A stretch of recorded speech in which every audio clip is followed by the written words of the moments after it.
Hello and welcome to this Design Cuts video tutorial. Today we're going to look at creating an editable layered type effect in Illustrator. I'm going to select the type tool and I have Myriad Pro Regular selected, about 120 point size to start off with. My document is screen size, so I'm going to type the words fancy type and I'm going to do it all in capitals. I'm going to select over my text and I'm going to make this quite a bold typeface. So I'm going to use bold semi-extended and I am going to make my type a little bit bigger. You can do this with any font in Illustrator, but it will work best for the actual effect that we're creating today if you have a fairly thick font.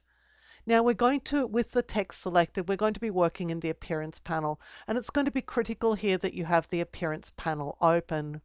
Now, one of the things that you need to understand about type in Illustrator is that when you have a type object selected, in the Appearance panel you've got the word type here, but you're not seeing the fill that's applied to the type. That's in this characters area.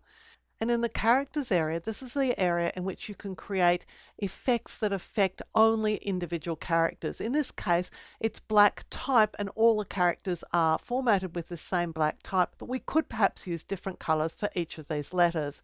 In fact, we don't want to use any color here at all because we want to create our effect in the type area because it gives us so much more flexibility with this effect.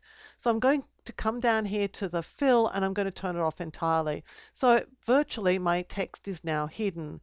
With it selected, I'm going back to this type no appearance area and I'm going to click here on add new fill, and that adds a new fill to the type. Now our type hasn't changed its look, if you like, since we came into the appearance panel, but what we've done is we've taken the fill from the characters area into the type area, and this is where we're going to get so much more mileage out of working with Illustrator.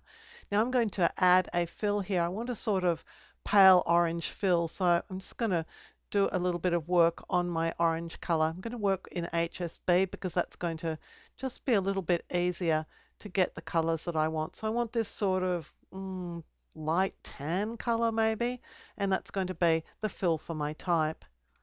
Now, because of the way that we've set this type up, we can add multiple fills. So I'm going to click here to add a new fill.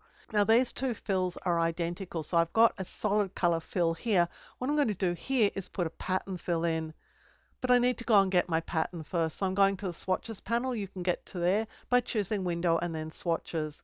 We'll click the fly out menu here, choose open swatch library. We'll choose patterns, basic graphics and basic graphics lines. These are line patterns that are shipped with Illustrator. Now there are a whole heap of them here. I'm going to select one that is a nice sort of even size line.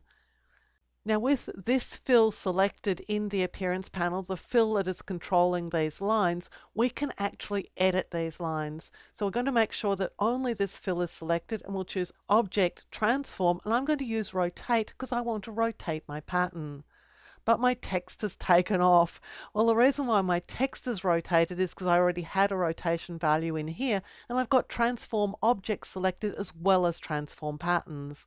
Well, I want to transform my pattern. I don't want to transform my object. So I'm going to click here to stop transforming my object, but I'm going to leave my pattern transformation in here at about 30 degrees. I'll click OK.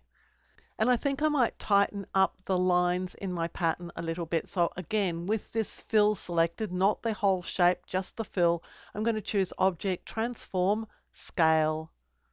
And again, I'm going to disable Transform Objects. I'm going to make sure Preview is turned on. And I'm going to take this back to 100% because that's what we came into this dialog with. And I'm just going to reduce the scale a little bit, probably down to about 85, just to close up those lines a little bit. But you can see that the pattern fill here is editable to the exclusion of the rest of the type object and to the rest of the fills. So now we're going to add a stroke. So I'm going to grab this stroke. This was added when we added new fill. When you choose to add a new fill, you get a fill and a stroke. So I'm going to create a sort of dark color stroke here. So let's just go and see what we've got in terms of dark colors. Well, this is not really what I want, but again, I can go and make it what I want. So I'm going to make it a sort of dark reddish brown. I'll click OK.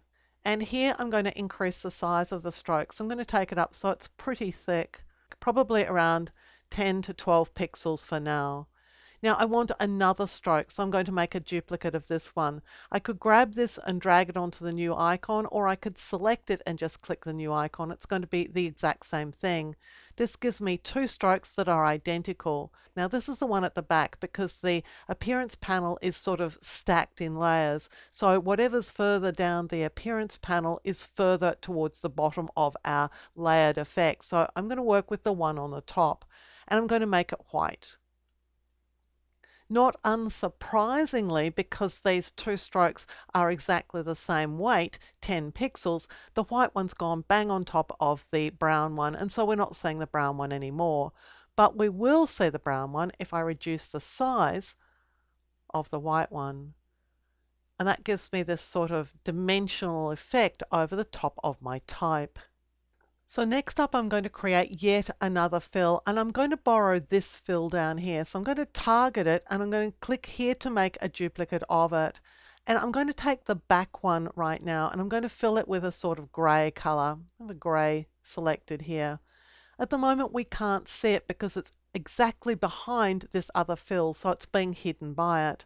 But what I want to do is I want to transform it. I want to move it out here so it's offset from the type. So with this fill selected, just as we did before when we were working with the pattern, we're going to make sure that only this fill is selected. We're going to transform it with Effect, Distort and Transform, and then Transform. I'll turn Preview on. And I'm going to move this horizontally and vertically. So I'm going to move it about 20 pixels horizontally and 20 pixels vertically. And that's giving us this offset effect. And I'm going to create a striped pattern fill on this one as well. So with this fill selected, I'm going to duplicate it. I want the solid fill at the back and I want a pattern fill here. So I'll click here and I'm going to add a striped pattern fill. So I'm going back to the exact same stripe pattern as I was using earlier, and I'm going to apply it over the top of this fill. It's inherited this transform effect because we used this fill here to make it. So we don't have to do a second transform because it's already got one. Well, I'm going to close up the lines on this a little bit, so I'll select this fill and I'll choose Object, Transform and Scale. I'll turn Preview on, turn Transform Objects off, and I'm going to just reduce this a little bit further still. Probably down to about 60%, and I'll click OK. I don't want these two layers, these two offset type effects to be quite as opaque as they are. So I'm going to select the opacity for each and I'm going to dial it down to around 40 to 50%. So I'll do that for the pattern, and now I'll do that for this fill here.